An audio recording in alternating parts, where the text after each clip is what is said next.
자, 울진 시사 토크 김반장이 간다 28번째 이야기 그 6일 지방선거 당선자 인터뷰 3부를 시작하도록 하겠습니다. 자, 우리 그 울진 군수 당선자시죠. 우리 손병복 당선자를 또 마지막으로 모시고 인터뷰를 계속 진행하도록 하겠습니다. 반갑습니다. 네, 반갑습니다. 예. 손병복 당선자님 뭐 축하 전화 많이 받으셨겠지만 예. 한번 축하드립니다. 예, 감사합니다. 네네. 우리 그 울진 국민들에게 인사 말씀 한번 부탁드리겠습니다. 네, 사랑하고 존경하는 우리 국민 여러분, 정말로 감사를 드리겠습니다. 우리 국민들의 현명한 판단, 정말 감사를 드리겠습니다. 열심히 기대에 어긋나지 않게 열심히 노력하겠습니다. 감사합니다. 바쁘셨죠? 예. 여러 가지로 또 당선되고 뵈니까 또 이렇게 얼굴에 또 피로가 싹 가신 것 같습니다. 그래요? 당선자의 여유. 예. 이제 또 다른 고민이 이제 늘어나시겠죠. 그렇죠. 예. 선거 결과는 만족하세요? 어떻게 하세요? 좀 6대 4는 그러지 않습니까 지금? 제가 기대했던 것보다는 조금 적게 나왔다고 보는데, 근데 제가 이제 생각했을 때는 일단 경선 때가 선거 때가 가장 어려웠잖아요. 그럼 경선에 참여했던 분들을 지지하는 표, 이 지지하는 표는 결국은 경선에 참여한 이 후보 한 대로 네네. 어느 정도는 이제 모아져야 되는데 네네. 과연 결과가 그렇게 됐을까 하는 점에서는 저도 이제 의문이 좀 있고, 그 다음에 이 선거 과정에서의 어떤 그 흑색 선전이라 해야 될지, 네거티브. 이 비방이라든지 네거티브 이러한 부분에 대해서는 저는 뭐 바람직하지는 않다고 봐요. 그런 부분은. 이게 뭐 어느 누구든 그걸 공감하면서도 또 실질적으로 그거에 또 그런 것들이 가장 또 이렇게 함합행에 오르고 국민들 일이 가장 쉽게 오르내리거든요. 맞습니다. 네거티브 전략이 선거에서 제일 잘 밝힌답니다. 그 공식적으로 뉴스에 나오던데. 그러면서 제가 그 생각을 했어요. 결국은 우리가 이제 대통령 선거 때 이렇게 보면은 결국은 정권 교체라는 이러한 부분이 있었지만은, 네네. 그때 봤을 때 이제 양 후보들에 대한 네거티브가 참 너무나 심했잖아요. 심각했죠. 그런 게 이제 많았었고, 근데 과연 지방선거 때 그 정도로 갔다 하면은 그건 오히려 부작용이, 오히려 반대 현상이 일어났을 거다 이렇게 생각을 하고, 예, 그렇죠. 이분 아마 투표율이 좀 낮을 겁니다. 아마 67점 몇 프로인가 그러면은 예. 예전 선거에 비해서 좀 낮을 수도 있고, 어떻게 보면 이제 이게 그 투표율이 높으려면은 이제 군수 선거가 어떻게 보면 좀 치열하면은 낙설이 또 높은데 상대적으로 그냥 많은 사람들이 뭐 이렇게 표현하면 좀 뭐하지만 이제 그 경선 끝나면서 이제 거의 뭐 이게 경선자가 이번에는 경선 통과자가 거의 뭐 이렇게 군수 이렇게 당선자다. 당선자다라는 거의 뭐 이렇게 공식 아닌 공식이 있다 보니까 좀 이렇게 전체적으로 여기가 근데 초반에 분위기는 그랬는데 네네. 결국 나중에는 분위기가 뭐 진짜로 그랬는지 이거는 모르겠지만은 경선에서 떨어진 표들이 다 결집을 했다. 어디로? 무소속으로 상대방으로 뭐 그런 일이 있어서 그거는 이제 경선의 목적에 맞지가 않죠. 그렇지만 어떻게 보면 당선자님의 어떤 포용력 이런 것도 보면 얘기될 수 있는 부분들이 있지 않습니까? 그것도 시험 때 그런 부분도 오를 수가 있는데, 사실은 그게 이제 경선에서 포용이라는 건 당연히 포용을 하는 거죠. 경선에 같이 참여했던 분들에 대한 포용은 그건 뭐 당연히 있는 거지만은 거기에 대해서는 하여튼 이 개운치는 않아요. 어쨌든 그렇죠. 저도 뭐 이렇게 저는 뭐 국힘은 아니지만 국힘은 뭐 어느 당 소속은 아니지만 선거를 보면서 조금은 개인적으로 좀 안타까웠어요. 이렇게 여전히 그 뭐라 그러나 어떤 선거가 좀 정책으로 좀 가고, 그러니까 다른 선거는 뭐 다른 선거도 중요하지만 군수 선거는 좀 그 사람 그 후보자들이 내미는 그 정책에 따라서 조금 더 고민을 해보고 이랬으면 좋겠다는 생각들이 많았거든요. 그게 이제 경선이라는 게 가장 공정하게 국민들의 표심을 읽기 위한 제도 아닙니까? 그게 결국은 이제 국민들이 참여를 해서 표로서 승부를 하는 거니까 가장 공정한 방법으로 하는 건데, 거기에 나중에 가가지고 그런 불복을 하고 잡음이 생긴다 하는 거는 그거는 앞으로 어떤 방법으로든지 시정이 돼야 되고, 당에서도 만약에 그러한 게 반복이 된다면은 굳이 경선을 할 필요가 없어요. 그렇다 그러면 네. 이게 그런 게 좀 안타깝다. 예, 그렇죠. 승리는 하셨지만 예. 과정에 대한 안타까움을 좀 토로하셨고. 뭐 지금 뭐 진짜 난제가들이 그 제가 뭐 이렇게 페북에서 한 번씩 봤습니다만은 어떤 그 울진이 가지고 있는 위기에 대한 인식 저는 상당히 공감을 했었거든요. 그래서 이제 보면 오늘도 이제 이재민들이 한번 나도 이제 또 네네. 시위를 하고 있는 상황이고 뭐 이런 전체적인 그 위기에 대한 인식들 그리고 어떻게 해체하는 방안들 물론 뭐 이렇게 공약집이든 뭐 페북이든 SNS든 이런 걸 통해서 많은 메시지는 전달은 됐습니다만은 좀 구체적으로 하나 또 이렇게 말씀해 주신다 그러면 또 어떤 게 있을까요? 지금 뭐 당장에 제일 시급한 부분은 물론 이재민에 대한 대책이 되겠죠. 이재민에 대한 대책이 되고 지금도 뭐 불편한 생활을 하시고 이런 분들에 대해서는 참 위로의 말씀을 드리겠는데 그 이재민들 부분에 대해서는 지금 우리가 이 정부에서도 이제 지침은 정해졌고 또 이 후원금이라든지 이런 부분들은 들어와 있고 근데 한 가지 안타까운 것은 그동안에 이제 구호품에 대한 부분이라든지 이건 아마 방송에 나왔을 겁니다.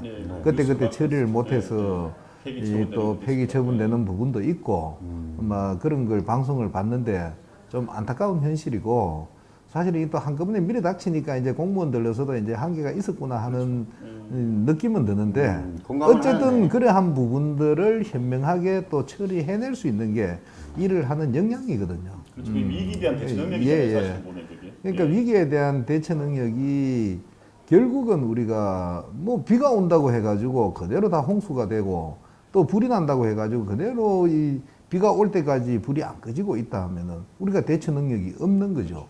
거기에다가 그런 부분들을 특히 불 같은 경우는 이 예방에 대한 부분들 이러한 부분들이 이제 시스템화되어야 되는데 그러한 부분들에서는 하여튼 뭐 안타까운 측면이 있어요. 그 고명령에서 이제 뭐 어찌됐든 이제 취임식을 어떻게 할 것인가 이것도 아마 고민을 좀 하실 것 같은데 그건 뭐 이렇게 계획들은 좀 잡혔습니까?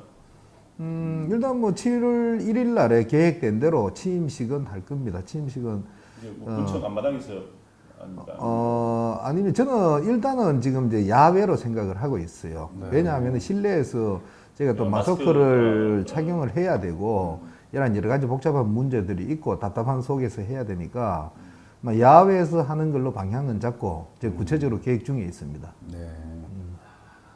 이번에 이제 7월 1일에 취임을 하시는 그 뭐 지금 아직 당선자라고 저희가 호칭을 하기로는 당선자 신분이신데 군수로 취임을 하시면 제일 먼저 내가 이 일은 제일 먼저 하고 싶다 선행돼야 되는 일본의 그 집행부로서 역할을 어떤 거를 마음에 두고 계신지.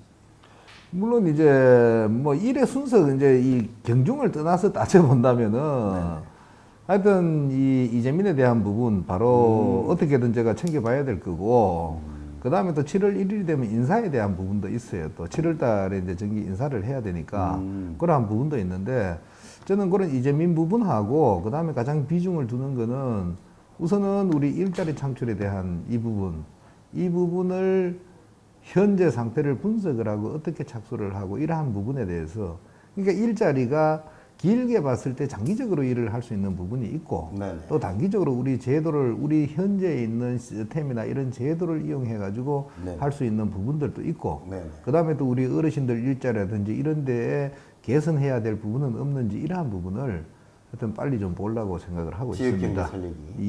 그리고 가장 먼저는 이제 이런 그걸 시킬 거예요. 지금 그 3, 4호기가 2025년에 재개되는 걸로 이렇게 정부 계획이 돼 있어요.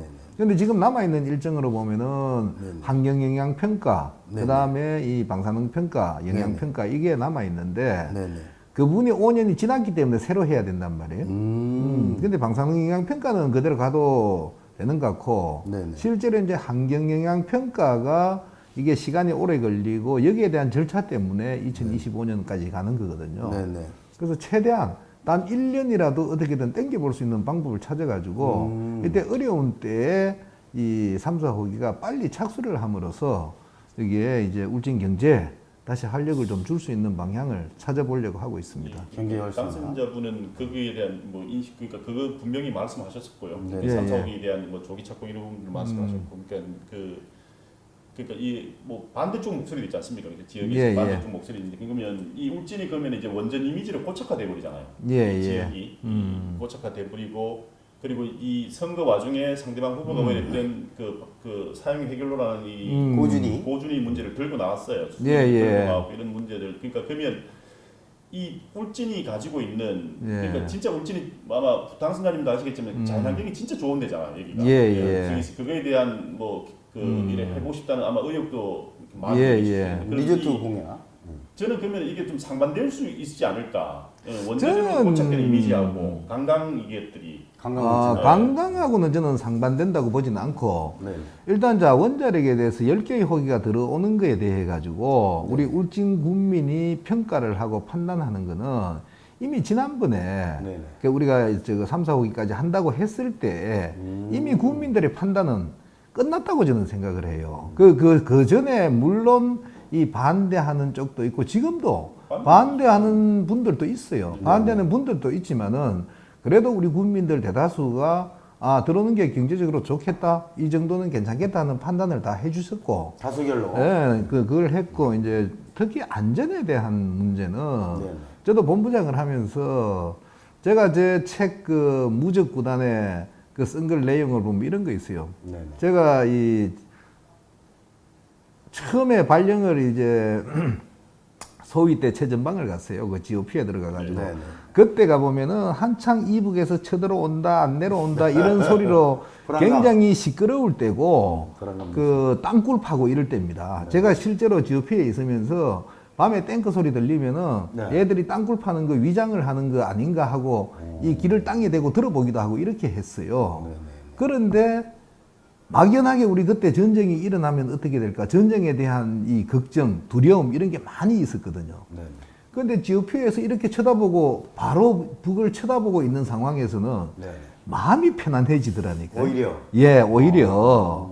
그 상황을 제가 이제 그 책에다 그 썼는데 원자력에 대한 이 불안감 이런 부분을 내가 본부장을 하면서 속에 들어가 있어 보니까 마음이 안정이 되더라 이게 결국은 거기에 대한 이 그러니까 그 안전에 대한 자신 확인을 하니까 그런 부분들이 안심이 되더라고 얘기를 했는데 제 마음은 그래요. 우리 10개 호기가 돌아가는 거에 대해서는 그렇게 생각을 하고 차후에라도 이제 이 프렌트 사업의 특성이 있습니다. 이게 프렌트의 특성은 이 기술이 끝없이 발전을 해가요. 우리 원자력도 지금 일어나 있는 이 기술이 끝이 아닙니다. 이게 폐로가 생기면은 그 폐로에 대해서 안전하게 이 다시 또 그러니까 발전소를 멈추고 해체를 하고 이러한 기술들은 끊임없이 지금 발전해 나가는 거예요, 이게.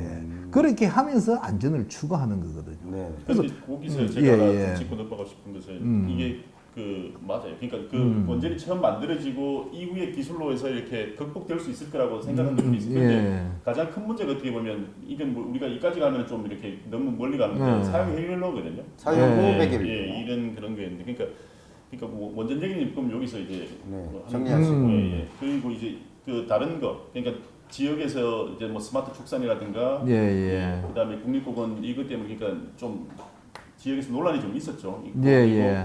이제 골프장 이거 운영을 놔두고 군의회하고 집행부 간에 계속 이루었던 뭐 이렇게 바라보는 시선들이 좀 이렇게 대립감이 있었거든요.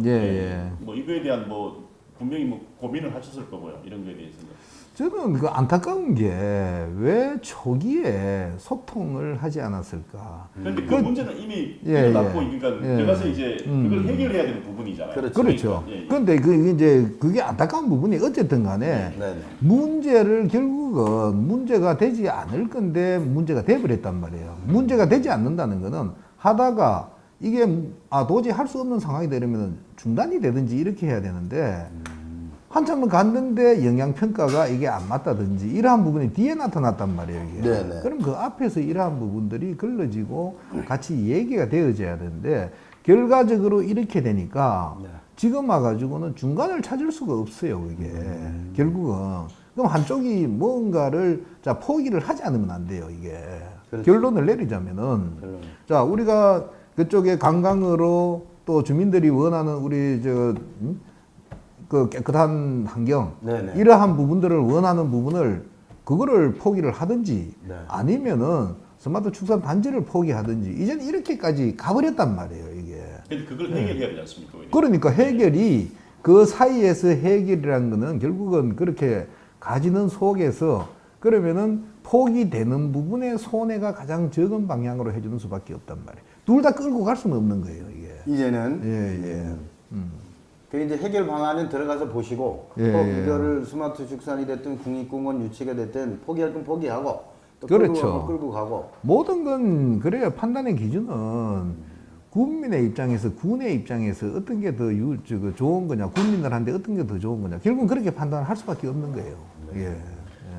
그런 인식들에 대해서는 뭐 공감을 합니다. 예. 공감을 하고 당선자님 공감을 하고. 근데 이제 그 움직이는 그 사람들은 이제 그 낯선 어떻게 보면 그러니까 낯설 수 있는 공무원이라는 이 큰 집단이 그러니까 이제 하는데 네.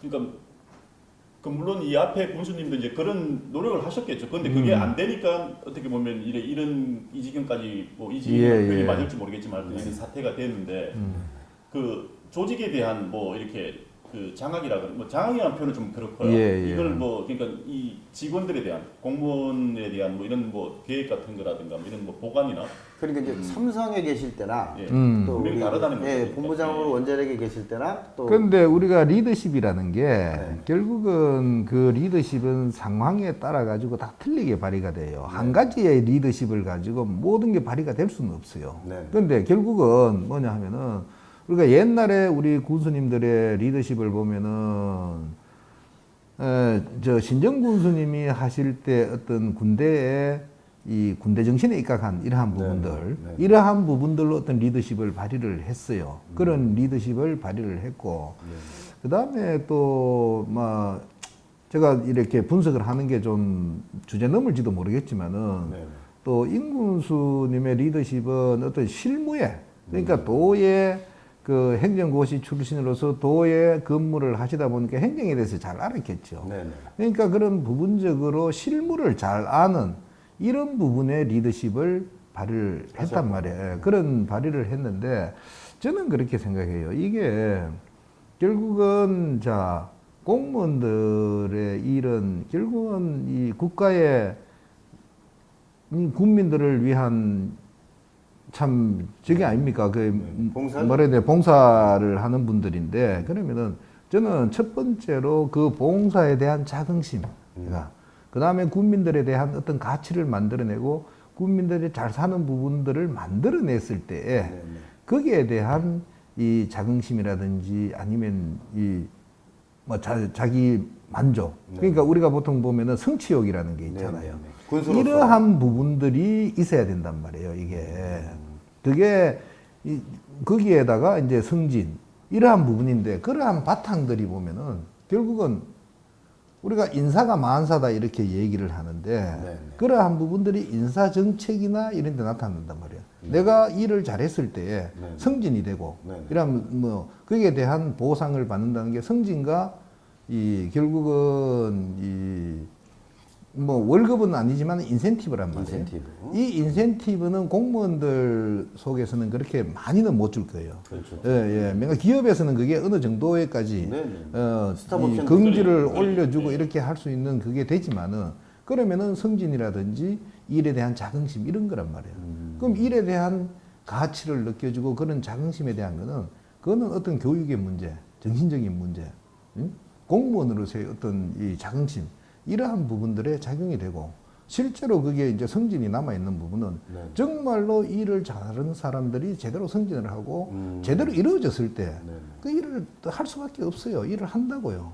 그리고 우리는 어떤 일을 하든지 간에 그거는 저는 마찬가지라고 생각해요. 공무원 조직이나 기업 조직이나 신나게 일하는 조직이 제일 지금 모든 리더들이 추구하는 바입니다. 그게. 그랬을 때 능률이 올라가는 거지 옛날처럼 강제로 시켜가지고 일을 한다. 이걸로는 통하지 않아요. 그게. 그 맥락에서 한번 제가 질문드리고 싶은 게 그러니까 지금 이제 앞에 이제 지현 군수님이 들어오시면서 이 국장 자리가 늘었어요. 사급이. 그러니까 기존에는 이제 울진군의 국장 그러니까 사급 서기관이 하시는 분이 이제 그 비실장님하고 뭐 구군수 울진업장이라고 하면 3분 4분 되는데 이제는 이게 많아지면서 이분들이 실질적으로 가보면 이 역할이 없거든요. 그래서 거기에서 나가는 그러니까 연 10몇 억인가 하여튼 임금 부분에 의해서 이렇게 나가는 부분들이 있더라고요. 그거 이제 국진군이 다 부담하는 비용이죠. 뭐 이거에 대한 뭐 그러니까 보고 그게 만약에 좀 불합리하다 하시면은 그런 것도 과감하게 뭐 정리하고 이런 것도 쉽지는 않겠지만 어떻게 보면 또 그것도 거기에 승진해 오는 승진 때문에 이렇게 보훈 인사 뭐 이런 것들도 있을 텐데 그런 것도 뭐 근데 그게 이제 그 뭐야 어느 조직이든지 그 조직에 보면은 조직의 위치에 따라 가지고 직무라는 게 있습니다. 지금 얘기하는 국장 자리가 3개다 그러면 그 국장이 각 국이 해야 될 직무가 있단 말이에요. 그게 사실은 정해져 있어요 원래. 그 정해져 있는데 그 정해진 일이 그 시기에 따라 가지고 어떤 일을 해서 그 정해진 것의 가치를 최대한 올리느냐. 그 일이 그때그때 이제 달라지는 거거든요. 그렇겠죠. 그래 달라지는데 그 일을 찾아내는 게 이제 리더예요. 그 일을 찾아내는 게 그러니까 공무원들이 지금 조직에서 예를 들어 가지고 각 부처가 있단 말이에요. 그 부처에서 업무 목표를 어떻게 정하느냐. 결국은 우리 공약하고도 연계가 되겠지만은 군수의 공약과 그 공약을 이루기 위한 밑에의 국장들하고의 업무 분장이 안 되면은 그 일에 대해 가지고 그 일이 안 이루어진단 말이에요. 군수 혼자서 일을 할 수 있는 건 아닙니다. 물론 그 일을 하기 위해 가지고 밖에 민자 유치를 한다. 뭐 상대방이 회장을 만난다, 뭘 한다, 군수가 만날 수가 있죠. 그렇지만은 실무진의 추진을 한다. 그럼 국장서부터 밑에 관련된 조직이 따라줘야 되고.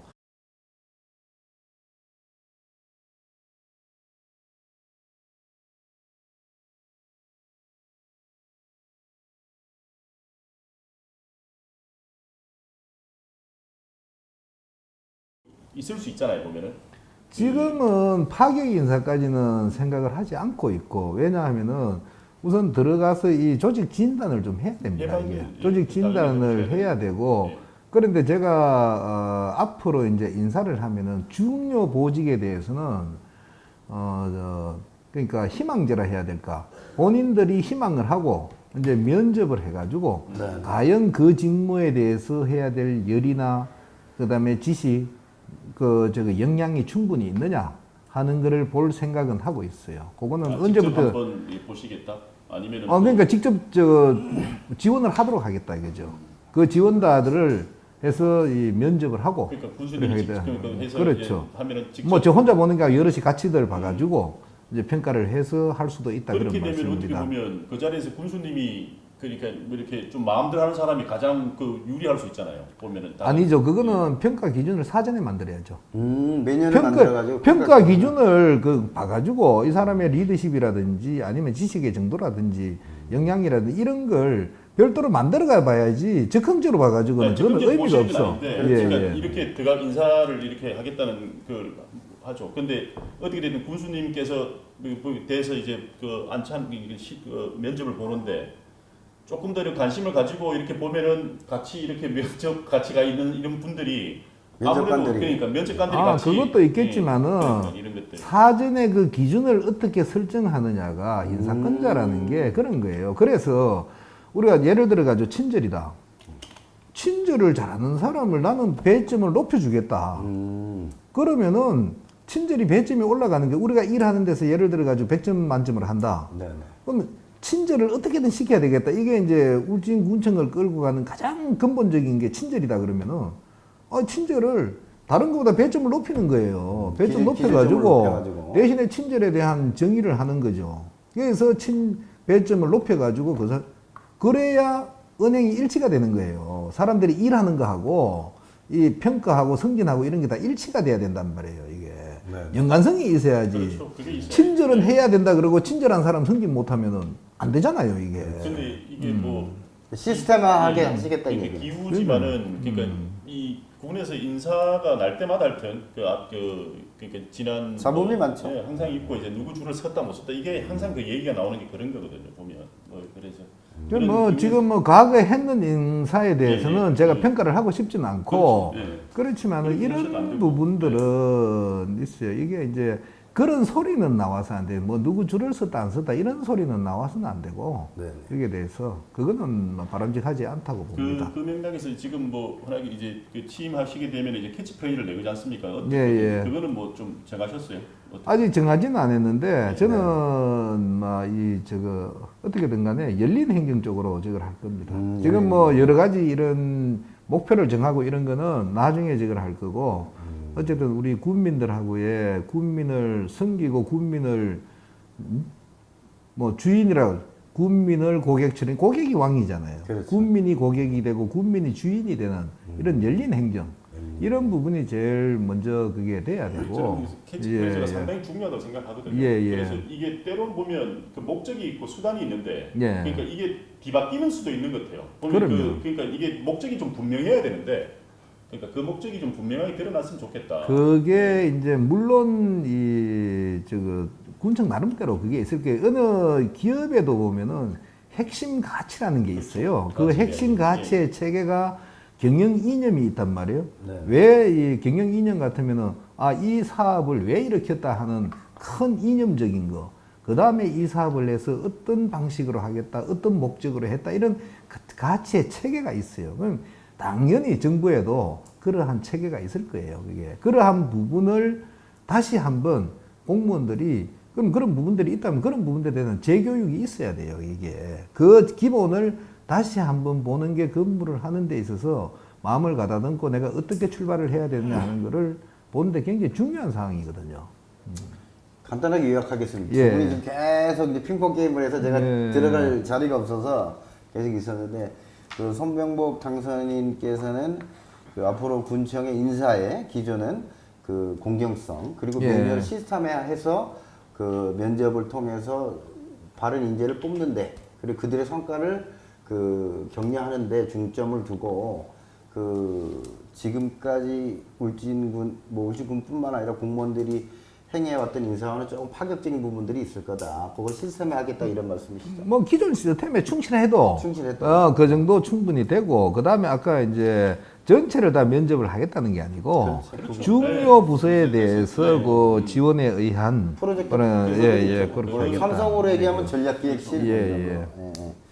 그리고 그 울진군의 그 발전 방향이나 우리 뭐 예. 아까 진짜 귀한 말씀해 주셨는데 시민이 대접받고 시민의 사랑받는 울진군을 만드시겠다 이런 캐치프레이즈에 들어가서 상의하시는 거 만드시겠지만 손병복이 꿈꾸는 울진군은 그 손병복의 그 집행부에 살고 있는 울진 군민은 앞으로 이렇게 변할 것이다. 뭐 그런 기조를 한번 말씀해 주시면 기대가 많아서 우리의 이제 사실은 비전이라는 게 뭐 그렇잖아요.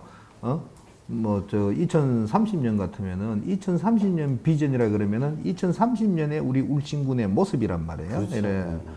제가 생각하는 우리 울진군의 비전은 우선은 지금 이제 우리가 3, 4호기 하는 건 이 어쩔 수 없이 결정이 된 거고 이게 우리 국민들이 원했고 그렇게 해서 결정이 됐는데 이 원자력 산업하고 관련해 가지고는 하여튼 윤석열 대통령이 우리나라가 원전 최강국이 되겠다 이렇게 했단 말이에요. 슬로건에도 그렇게 하셨어요. 원전 최강국이 되겠다고 대통령이 약속을 했기 때문에 원전 최강국으로 가려면은 우리가 해야 될 과제들이 몇 가지가 있단 말이에요. 이게. 이러한 부분들의 기술 개발을 하고 연구하는 기능하고 이러한 부분들의 중심이 울진이 되도록 하겠다. 왜냐하면은 기술이라는 게 공사를 수행을 하고 뭐 이럴 때 기술이 계속적으로 여기에 와 있는 기술의 중심지가 여기에 있는 거거든요. 그러면 거기에 연계해서 그러한 사업들을 하는데 중심이 될 수 있도록 이제 유치를 해 나가겠다. 중심도시 울진. 그렇게 되는 거고 그렇게 되면은 그 관련해서 우리가 이제 이 지금까지는 교통 문제나 여러 가지 문제로 우리가 기업을 유치하기 어렵다고 이렇게 했는데 제가 어렵지만은 물론 이게 쉬운 건 아니에요. 그렇다고 쉬운 일만 하면은 뭐 군수 아무나 할 수가 있는 거 아니에요. 그렇죠. 어려운 걸 풀어내야지. 그 어려운 거를 우리가 원자력에서 지금 이제 3, 4호기가 한다고 하더라도 여기 보면 3, 4호기가 서울로 올라가는 송전선로가 마련이 안 돼 있거든요. 송전선로가 마련이 안 돼 있고 송전선로 하는데도 굉장히 어려움이 많이 있습니다. 그러면은 우리나라 전체적으로 봤을 때 송전선로 이 전기값이라 그러면은 송전선로의 비용하고 전기를 이 생산하는 비용하고 두 개가 합쳐져서 전기료가 되는 거거든요. 이 전기료에 하여튼 이 원전 주변 단지 인근에서 바로 이 공단이나 이러한 부분들에서 쓰는 전기는 이걸 이 송전선료만큼 요금 인하를 할 수 있는 게 법제화된다 그러면은 우리가 공단을 유치를 못할 이유도 없단 말이에요. 벤처 산업단지. 예, 벤처 산업단지가. 근데 더군다나 앞으로는 이 자율주행이라든지 인공지능이 들어가는 분야들은 굉장히 전기가 많이 소모가 돼요. 이게 데이터베이스를 보관을 한다든지 이런데 그 데이터베이스 보관을 하는 데는 사실은 좀 오지 같은 데도 된단 말이에요. 이게. 그래서 이러한 부분을 뚫어서 한번 우리도 산업화 도시를 한번 만들어 보겠다 하는 산업화 도시의 울진도 한 축이 있고 그 다음에 우리가 천혜 자연 환경을 자연 경관을 가지고 있는데 우리가 고정 인구만으로는 안 된단 말이에요. 인구 소멸 시대. 예, 인구 소멸 시대에. 그러면은 유동 인구가 많아져야 되거든요. 그럼 결국은 관광 도시를 해야 거기에 유동 인구, 관광객이 와서 쓰는 이 소비 이러한 부분으로서 우리 경제를 살려야 되거든요. 그럼 관광으로 가려 그러면은 결국은 서울에서 오는 손님들이 삼척까지는 많이들 내려오는데 삼척까지 내려오는 손님이 울진에 결국은 오도록 만들어야 된단 말이에요. 그렇죠. 삼척을 패스하고 울진에 내려온다. 그럼 뭐 교통 30분의 문제가 아니고 이것보다는 내가 울진 가면은 삼척에서 느끼는 재미보다는 더 좋은 부분이 있다. 더 즐길 게 있다. 관광 인프라. 예. 그거를 꼭 만들어서 제가 내려오겠다, 가져오겠다 이런 얘기예요. 그래서 이제 관광객 1000만이라고 얘기를 했는데 관광이 또 우리 먹거리의 한 축이 되도록 하겠다. 그러면은 길게 보면은 우리가 뭐 몇십 년 뒤까지의 울진군의 먹거리가 형성이 되는 거거든요. 이 두 가지로. 예, 미래 울진이. 그럼 그렇게 되면은 그것만 보고 쳐다 있느냐. 우리 군민이 잘 살아야 될 거 아닙니까? 그렇죠. 군민들이 잘 살기 위해서는 우선은 우리가 농업업이에요. 농업업에 종사하시는 분들이 잘 살아야 된단 말이에요. 이게. 그럼 농민들이 잘 사는 방법. 농민이 잘 사는 방법은 결국은 농사 짓는 거를 어느 날 갑자기 뭐 공업화 이렇게는 안 되고 그럼 농사를 짓더라도 그 농사 짓는 게 가격을 올려서 받을 수 있는 방법. 소비통에. 그러니까 결국은 그게 이제 저장이란 말이에요. 이게 뭐 양파라든지 여러 가지 저장성이 있는 물건들을 수확기에 많이 나왔을 때 밭대기로 그냥 파는 거하고 저장을 했다가 가격이 올라갔을 때 파는 거하고 이러한 부분도 유통이고 그 다음에 계약 재배를 해가지고 비싼 시기에 팔 수 있는 이렇게 하는 것도 이것도 유통이고 이러한 유통 부분의 개선을 통하고 투자를 해줌으로 인해 가지고 우리 농민들의 소득을 올리겠다 하는 거하고 그 다음에 제가 지난번에도 그 MOU를 맺었던 콜마하고 MOU 했던 그 약초 아무래도 이제 이 보면은 제가 이래 밭에나 이런 데 나가 보면은 결국은 농사 짓는 게 이 잡초와의 전쟁이에요, 이게. 그런 이 잡초와의 전쟁에 이 고령화된 사회에 일꾼이 없는 사회에 쉽게 농사를 하려면은 그래도 일반 농사보다는 이 작약이라든지 이러한 이 약초 단연생이긴 하지만은 계약 재배를 하면은 이게 소득이 올라갈 거다. 그러한 부분에 그러니까 계약 재배를 통해서 소득을 올리는 방법 이러한 법을 찾아가지고 시행을 해야 된단 말이에요. 그 어민들에 대한 부분도 결국은 지금 키우고 또 양식을 통해서 이래 하는 거는 막 이 대한민국 전체가 해야 되는 이런 문제도 있고 그것도 생각은 하고 있지만은 우선은 우리 판장에 들어와 가지고 그 생선을 중심으로 해 가지고 우리 판매를 할 때 우리 죽변이든 후포든 이런 판장에서 그 다음에 식당을 통해 가지고 관광객이 왔을 때 파는 게 회 이런 부분들이 이제 결국 우리 소득을 올려주는데 이 회가 지금 우리 죽변 후포 여기 일부에서는 팔리는 게 아니고 서울로 올라가면은 그거 팔릴 거 아니에요. 유통 시스템의 답이나 유통 시스템의 혁신이죠. 저는 유통 시스템을 확 바꿔버리려고 그래요. 이게 기존에 온라인으로 판매를 하시는 분들이 있어요. 네네. 이런 분들한테는 손해가 될 것 같지만은 이 혁신을 통해 가지고 이 사람들이 온라인 올라가는 걸 다 더 좋게 만들어 주겠다 이런 겁니다. 그게 거기서 제가 뭐 브레이크는 아니고 지금 바다 여자원들이 거의 이제 뭐 엄청 줄었거든요. 근데 이제 그거를 이제 충족시킬 정도의 양이 되는가 이런 것도 사실 고민이지 않습니까? 고민은. 근데 지금 어쨌든 간에 지금 나오는 거가 값을 균일하게 이렇게 팔아야 되고 네. 그 다음에 우선 우리 판장에서의 가격이 올라가야 돼요. 이게 판장에서 가격이 올라가려 그러면은 결국 수요가 느는 수밖에 없단 말이에요. 이게. 그럼 상대적으로 우리가 울진 국민들은 또 더 비싸게 먹을 수밖에 없는 구조인데요. 그렇게 되면. 근데 그 구조는 우리가 먹는 이 수요보다가 우리가 먹는 수요에는 큰 차이가 안 나요. 이게 시장에 반영되는 예. 그거는 큰 문제는 아닌데 어쨌든 우리 그런 부분에 키우는 부분은 제가 뭐 여러 가지 생각을 가지고 있는데 거기에다가 이제 이거는 사실은 뭐 말씀드리기는 뭐 하면은 뭐 연구소냐 이럴 수도 있겠지만은 네네. 제가 인공부화를 지금 현재 안 되는 부분에 인공부화를 어느 기능에다 넣어 가지고든지 한번 시켜볼 거예요. 이게 그 부분이 성공이 된다면은 우리가 대게라든지 이런 부분에 저기 할 텐데 하여튼 시도는 해야 될 거 아닙니까? 고소득 자원에 예, 대한 투자를 계속 하시겠다. 예, 거기에 대한 투자를 해줘야 된단 말이에요.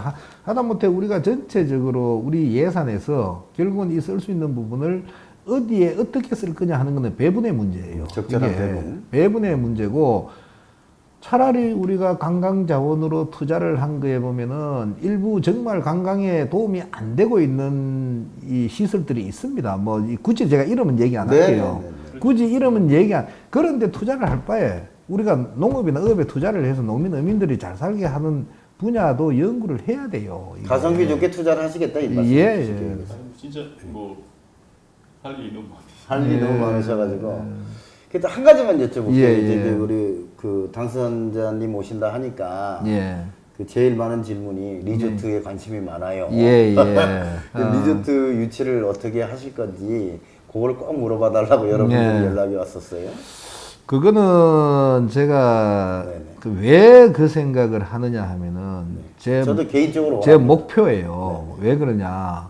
삼척을 제가 일부러 몇 번을 가봤어요. 삼척 솔비치가 생기고 나가지고 그 뒤에 장미공원도 손님이 오고 여러 가지 오는데 근데 결국은 솔비치가 이 경치나 이런 측면에서는 괜찮은데 즐길 수 있는 시설이 없어요.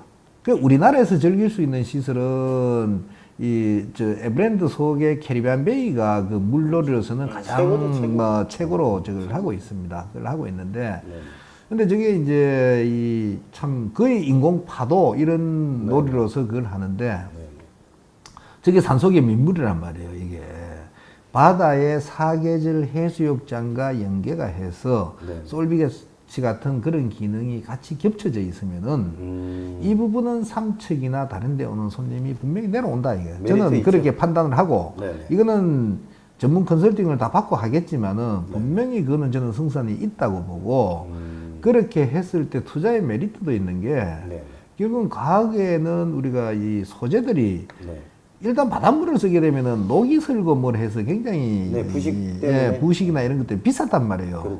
근데 요즘은 이 파이프 같은 거는 티타늄이라든지 이런 걸 쓰면은 이 부식도 방지가 되고 오히려 가격은 더 내려가게 쓸 수도 있어요, 이게. 그런 걸 잘 조합을 하면은 투자비도 많이 안 들고, 그 다음에 또 이 삼성 같은 데는 삼성이 여기에다가 돈을 좀 벌려고 그렇게 투자는 안 합니다. 수익 구조로 투자하는 건 아니고 수익 구자 갖고는 투자를 안 하지만은 이 사업을 추진을 했을 때 기존에 하고 있는 캐리비안 베이하고 연계해서 투자의 가치가 있다. 이게 사업 영역으로서의 가치가 있다. 우리 국내에서 이런 그러한 부분들의 가치를 줄 수 있고 수익성이 있을 때 투자를 해요. 그 부분에 대해서는 제가 충분히 얘기를 할 수.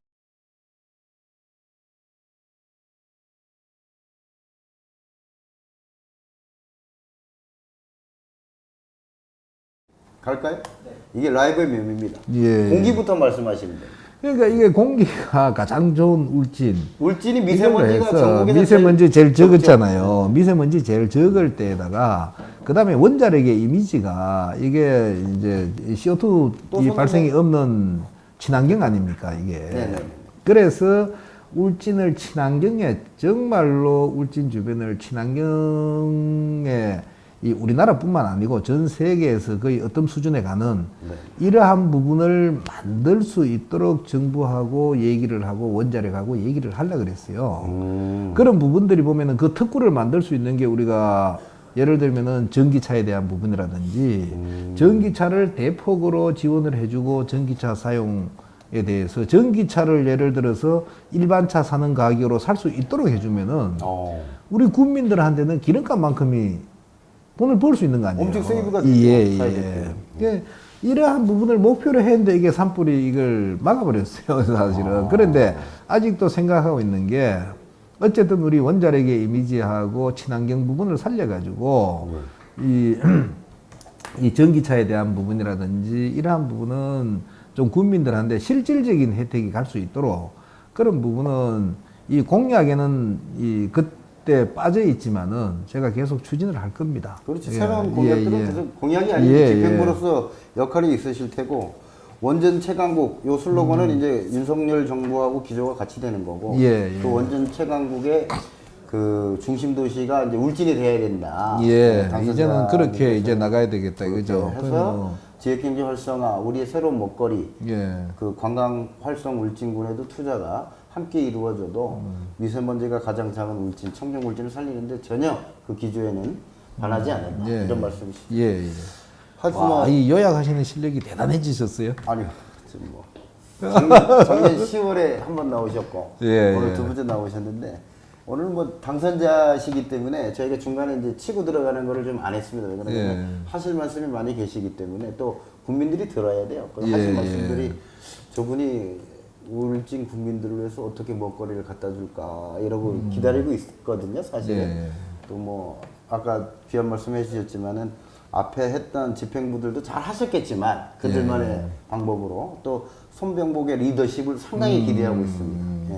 그래서 삼성 또 원자력 본부에서 근무하시면서 직원들과의 소통 또 그 삼성은 또 삼성 나름대로 그 세계적인 두뇌들이 있기 때문에 움직이는 방법이 있을 테고 원자력 본부는 본부들이 있을 테고 또 울진 군의 공무원들은 또 공무원들 나름대로의 또 특성이 있을 테고.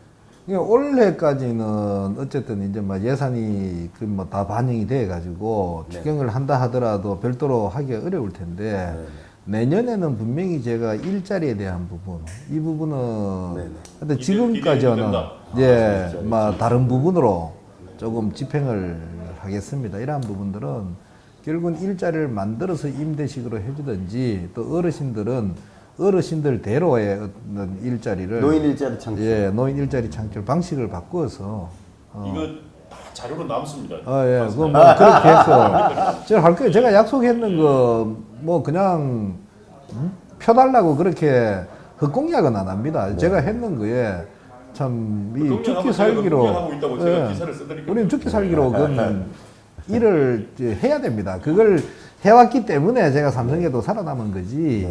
그냥 말로만 했다 그러면은 그 다음에 잘리는 게 냉정합니다. 그게. 세계 초인류 그룹이기 때문에. 그 이제 시간이 그래도 1시간 지났어요. 간단하게 해도 또 하신 말씀 많으시기 때문에 우리 지역민과의 소통은 앞으로 그 손병복 당선자는 이런 식으로 하겠다라고 좀 한번. 요즘 좀 소통이 아까 말씀하신 대로 많이 중요시되기 때문에. 소통이 지금까지는 뭐 인사하러 다니고 후보 시절은 우리 어떤 감성적인 소통, 잘 봐주세요. 뭐 이러한 소통이 많죠. 뭐 얼굴을 알리기의 소통 이러한 부분이 많지만은 일단 제가 이제 군수로 당선된 뒤에 군수라는 직을 맡고 있으면은 그걸 일과 연관이 된 지역과 연관이 된 이러한 부분들의 소통을 많이 해야 될 겁니다. 예를 들어 간담회를 한다든지 이게 하더라도 참 군 전체에 이러한 일을 해야 되기 때문에 간혹 가다가는 여기에 예를 들어서 어떤 A라는 동네에는 참 이런 걸 해주고 싶은데 제가 못 해준다. 네네. 왜 못 해주느냐? 이유. 다른데 이러한 일을 하기 때문에 우리 울진군 전체를 위해서 이러한 일을 하기 때문에 좀 참아주셔야 된다. 대신에 이러한 건 제가 드리겠다. 이러한 부분들이 군민들하고도 지속적으로 일어나야 되고, 그 다음에 우리 특히 이제 이장님들이나 네네. 이러한 분들, 노인 회장님들, 이게 어떤 소통이 목적이 있고 일이 있어야 된단 말이에요. 일을 매체로 해야 하는 소통이 있어야지 단순한 인사하는 게 리더로서의 소통은 아니거든요. 뭐 그러한 부분들이 이제 조금은 차이가 있어질 거고, 네.